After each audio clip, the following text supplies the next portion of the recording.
அசுரர்களையும் மயக்கும் தன்மையாக நாம் செல்ல வேண்டும். சரி, பொதுவாக இந்த உலகத்தில் ஆடவர்கள் கண்டு மயங்க வேண்டுமானால் 3 பொருள் போதும். அது என்ன அப்படி சொல்றீங்க? 3 பொருள் அப்படி? 3 பொருளும் ஆடவர்களுக்கு தேவையில்லை.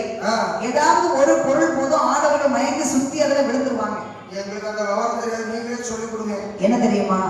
ஒன்று மது, ஒன்று சூது, ஒன்று மாதே.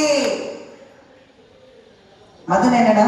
மதுனா தெரியாம விழுப்பாட்டுக்கு வந்திருக்காங்க. வேணாம், ஒரு கோட்டை வாங்கி குடிச்சானா அவன் அவனா இருப்பான். ஆமா, 1க்கு 2 குடிச்சிட்டானா இடுப்புல இருக்கிற அரிசி தலையில கட்டி இருப்பான். சரி, 3 கோட்டை அடிச்சிட்டானா ஆமா தலை வேலைக்கு 4 ஓட்டையும் நடக்கும். பஸ்கார என்ன தெரியாது, ஆட்டக்கார என்ன தெரியாது. 4 கோட்டை குடிச்சிட்டான்னா நல்லா கேட்டுக்க, 4 கோட்டை குடிச்சா பொண்டாட்டி யாரும் மாமியார் யாரும் வித்தியாசம் தெரிய முடியும். அதெல்லாம் தெரியும், நம்ம விட அடுத்த விட தெரியாம அடுத்த விட சிறுவகை தட்டிட்டு இருப்பாரு. இதுக்குத்தான் பெயர் மது.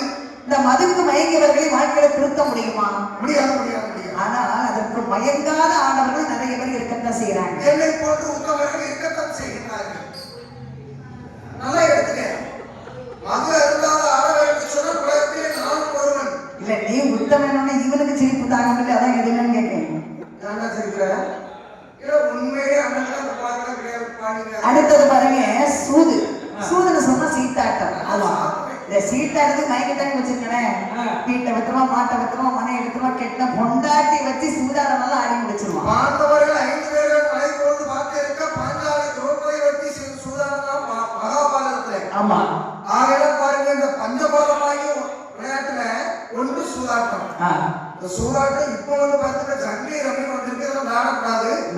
அப்படிப்பட்ட சூதாட்டத்திற்கு மயங்கி ஆடவர்களை திருக்க முடியாது. மயங்காத ஆடவர்கள் நிறைய பேர் இருக்கிறாங்க. ஆனா பாரு, மதுக்கு மயங்காத ஆடவர்கள் இருக்கின்றார்கள், சூதுக்கு மயங்காத ஆடவர்கள் இருக்கின்றார்கள். ஆனா மாதி என்று சொல்லக்கூடிய மங்கைக்கு மயங்காத ஆடவர்கள் இந்த உலகத்திலே உண்டோ? இது மங்கை இல்லை, சுடிதார கண்டாலே சுருண்டு விழுந்துருவான். நம்ம தாவணியை கண்ட தாவி தாவி குதிக்கிறான். நைட்டே கண்டாமுறையில் நட்டமா இருப்பான். அப்பேற்பட்ட மாதுக்கு மயங்காத ஆடவர்கள் இந்த உலகத்துல இருக்கவே முடியாது. நாம ஒரு பெண்ணாகவே சமைந்து சென்றவையானால் எப்படியாவது இந்த அமிர்தமதை அசுரர்கள் கையில் இருந்து அபகரித்து விடலாம். ஆமா, அப்படி என்று என் பெருமாள் எப்படி ஒரு கோலம் கொள்கிறார் பாருங்க. மாயவனாகப்பட்ட என் பெருமாள் எப்படி கோலம் இருக்கின்றார்? பெருமாகி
பெண் என்று சொன்னாலும் எப்படிப்பட்ட பெண் தெரியுமா? சும்மா சாதாரண பெண் கிடையாது.